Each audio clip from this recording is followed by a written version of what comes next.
கிறிஸ்துக்கள் அன்பார்ந்த தெய்வ பிள்ளைகளை உள்ள அனைவரையும் வேதம் தியானம் வாக்கிற நிகழ்ச்சிக்கு நான் வரவேற்கிறேன். ஆபிரகாமின் குமாரனாகிய தாவீதின் குமாரனான இயேசு கிறிஸ்துனுடைய வம்ச வரலாறு என்று சொல்லி மத்தேயு 1:1 நாம் வாசிக்கிறோம். உலகத்தில் எந்த ஒரு மனிதனுக்கும் எழுதப்படாத இதோ வம்ச வரலாறு என்கிறது இயேசு கிறிஸ்துவுக்கு எழுதப்பட்டிருக்கிறதை நாம் இங்கு காண முடிகிறது. ஆபிரகாம் முதல் தாவீது வரை 14 தலைமுறைகளும், தாவீது முதல் பாபிலோனுக்கு சரிப்பட்டு போன காலம் வரை 14 தலைமுறைகளும், பாபிலோனுக்கு சரிப்பட்டு போன காலம் முதல் கிறிஸ்துவின் காலம் வரை 14 தலைமுறைகள் என்று சொல்லி அதை மத்தேயு 1:1 நாம் வாசிக்கிறோம். 42 தலைமுறைகளை நாம் அங்கு அறிய முடிகிறது.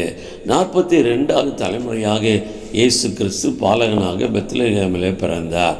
அவர் ஏன் பிறக்க வேண்டும்?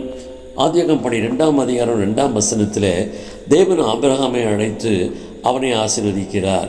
3ஆம் வசனத்தில் பூமியில் உள்ள வம்சங்கள் எல்லாம் உனக்குள் ஆசீர்வதிக்கப்படும் என்று புறஜாதிகளாகிய நம்மையும் ஆசீர்வதித்திருக்கிறதை அங்கு நாம் வாசிக்க முடிகிறது.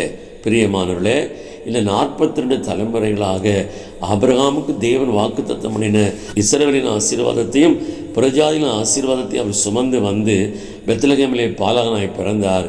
எனவே இதுவே இனி கிறிஸ்மஸ். ஆமென்.